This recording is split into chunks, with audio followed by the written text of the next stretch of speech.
94.3 The Ox, little credence for you. Hello, die on your Monday ride. It's 8:30, and that means it's time for Coffee Talk, brought to you by the Comanche Chamber of Commerce and Agriculture. Check them out at #Explore Comanche, Texas. As we say good morning, welcome into the studio, Cynthia Newton with Hope Counseling. How we doing?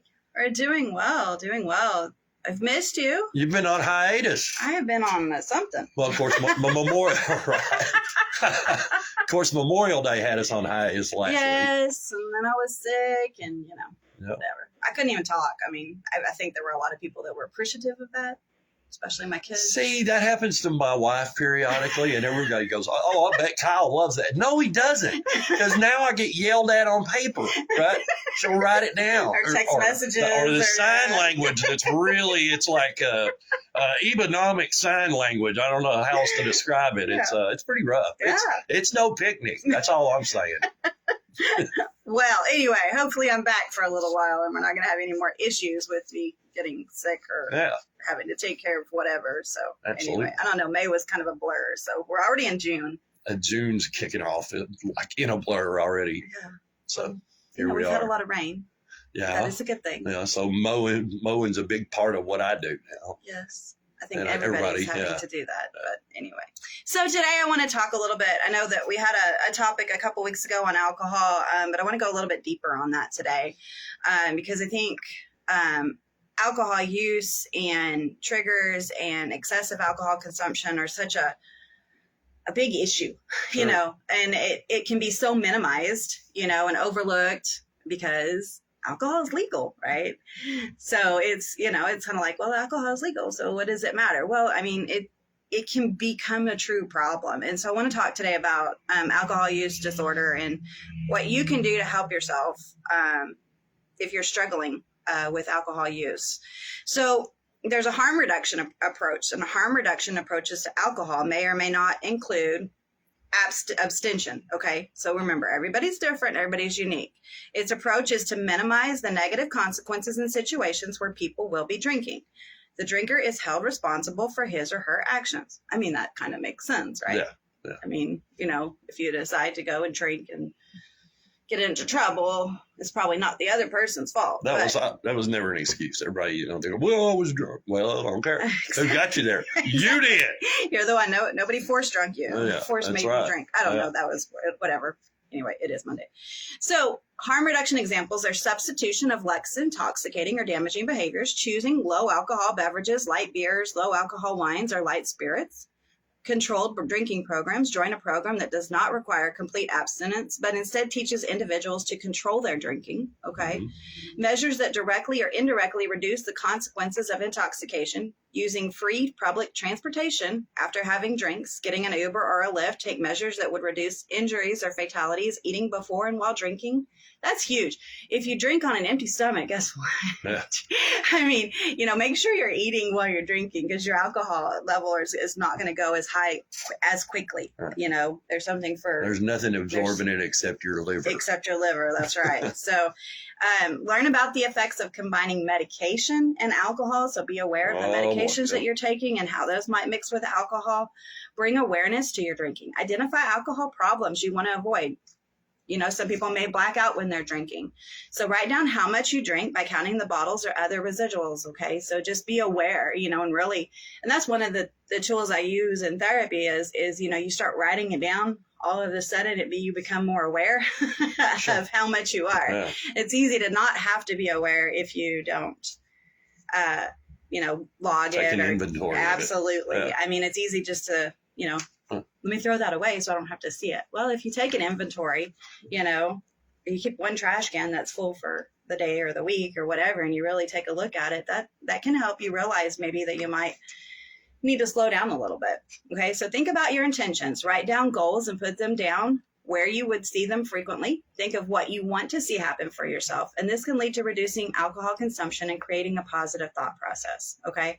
So, I mean, Alcohol use disorder is a problematic pattern of alcohol use leading to significant impairment or distress. Okay, so that means that it can, you know, is it causing you problems in work, in home, in family? You know, where is it impeding on your ability to function? And there are people that drink and are high functioning alcoholics, Right. you know, but that doesn't diminish the fact that they may still need to reduce how much they're drinking, because if you have any alcohol in your system up to a certain level, you are considered impaired by the Right. law. So, I mean, it is, and it, you know, you're just, your reflexes, even if you're high functioning, are not going to be the same. Mm-hmm.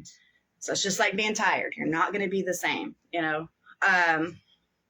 So avoid triggers for excessive alcohol consumption. Alcohol relapse triggers can be social, environmental, or emotional circumstances that remind individuals of their alcohol use. Okay.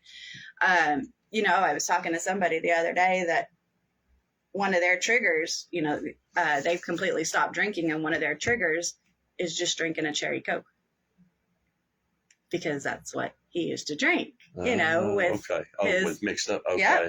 So if he gets a cherry Coke, it's like all of a sudden he wants that alcohol. Huh. So, I mean, that, you know, just kind of thinking of triggers and how that might be a trigger, it doesn't take, you know, for him, that cherry Coke can be a trigger, you know? So it's kind of interesting when you look at that and maybe realize what your triggers might be. I remember this is a little different, a little off topic, or same topic. My brother and sister-in-law, we went fishing with them one year, many moons ago, on their boat, and he was, you know, ex-alcoholic and had quit and was a member of AA and everything. And she's like, "Look, can't drink beer while we're out there on the boat." And I'm like, "Sure, no problem." We're out there, and I had that fishing pole in my hand, and I'm like, I felt like I had my pants down around my ankles without a beer in the other hand. Yeah, I was like, what am I doing? Yeah. And so, yeah, it was weird. Strange. Kind of like the cherry Coke. Exactly. You know, I mean, it's kind of like you don't realize, you know, the habits or the things that you become accustomed to, and that, you know, it's just, it becomes a habit. And so just, again, being aware of those triggers are important, I think is the biggest thing, is just being aware so you know how to avoid them. All right. So external alcohol avoidant trigger examples, blah, blah, blah, blah, blah. Wow, that was a lot. External alcohol avoidance triggers. You got it. Okay. Got it? Wow. People like Kyle. Oh, I'm kidding. People who are closest to you and were a part of the overindulgence of alcohol can cause cravings. Absolutely. Yeah. You know, so being around people, maybe that you used to drink, your drinking buddies or whatever. Absolutely. You know, really try not to put yourself in those situations, those social settings. You know, so saying, I mean, if you can be around them and not drink, that's okay, but you got to recognize it might be a trigger for you. And sometimes that can be a good thing, because you're like, look at this bumbling idiot. Yeah, absolutely. I used to be just like that, you know? So they kind of, you're like, God, right. I didn't know until now, you know? All right. So places, high risk places such as a bar, clubs, concerts, restaurants, or sporting venues can be a trigger. So it is a reminder of times maybe when an individual engaged in over drinking. Again, bars, clubs, concerts, restaurants, sporting venues. I mean, those are huge places that, I mean, you know, it's kind of like we went to the PBR and it's like, you know, there's beer everywhere. And you just, you know, whatever. I mean, here's a beer, you know, and, you know, kind of like popcorn. Like, what used to be popcorn, cotton candy, and now it's beer. Sure. And nachos. But, you know, I mean, you know, so, I mean, yeah, those types of things, I mean, you're going to, you know, that tendency to overindulge is absolutely there, and you have to be able to recognize that and limit yourself. Situations, avoid stressful circumstances that could cause an urge to consume alcohol. This can be events or behavioral activities, especially relationships. I'm just kidding. I don't think you were.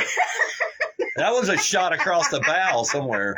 No, that was a joke. Oh. I did that just as a joke. But really and truly, I mean, sometimes if you're in, you know, communication, or if you're heated arguments or things like that, and you know, in any relationship, whether it be family or marital or anything like that, it can definitely be a trigger, and that's something that you really want to be aware of and avoid.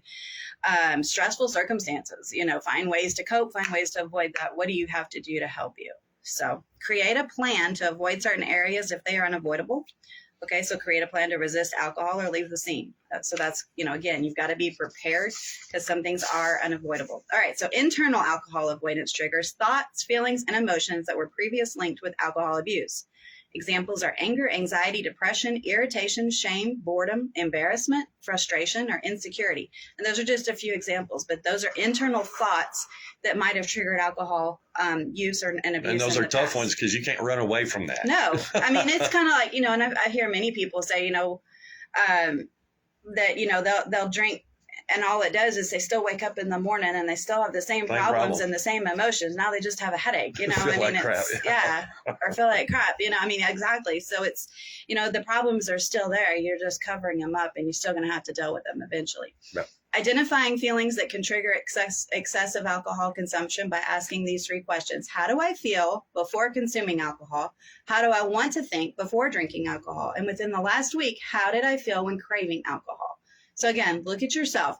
How do I feel before? How do I want to think before drinking alcohol? And then within the last week, how did I feel when craving alcohol? To help you understand what your internal avoidance triggers are. Yeah. Emotional relapse signs include avoiding AA meetings, bad eating and sleeping patterns, being reserved, focusing on other peers or issues, isolation, holding back emotions. You know, if you bury it, it's still going to come out. Oh, yeah. It's in there. It's in there. It's, you know, you can't, you know, even can't even think what that's called now. The pressure pot, whatever. Pot? That, no, the yeah, you know. Air fryer? That thingy, yeah, whatever, you know. Y'all know what I'm talking. Obviously, I don't cook, so. Anyway, old school. Anyway, but yeah, when it, you know, gets to that point and it just explodes, you know, I mean, that's going to happen with you. Pressure too. cooker. Thank you, pressure cooker. See, I don't use one. I think I have one Took somewhere. 3 guesses, but I got it.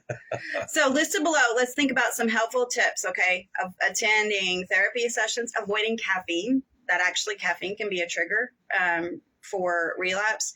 Being self-reliant, don't expect anything from others. Eating a balanced diet. Avoiding places and people that are linked to previous alcohol use. Exercise regularly. Every single time I talk about exercise, that seems to be a pattern. Get enough sleep. It helps. Keep your mind occupied. Learn a creative endeavor. Request help when needed. Seek out a support group. Attend meetings frequently. Surround yourself with a supportive group and take any prescribed medications as directed, which means don't mix with alcohol. If it says don't mix with alcohol. Try holistic techniques for managing stress. And, you know, possibly, like, again, you know, get into therapy, look at things you might need to help you overcome, especially if you see that these things might be interfering with your functioning. So as always, guys, we're here at Hope Counseling for you with offices in Comanche, Hamilton, Eastland, and Dublin, 325-356-1105. Anything we can do to help you, we are open. Getting back on track after me being sick, but we are open and functioning. So if there's anything that we can do, 325-356-1105. All right, Cynthia Newton, as always, thanks for stopping by. Thank you. Y'all have a great week. Under attack. And there's your spot.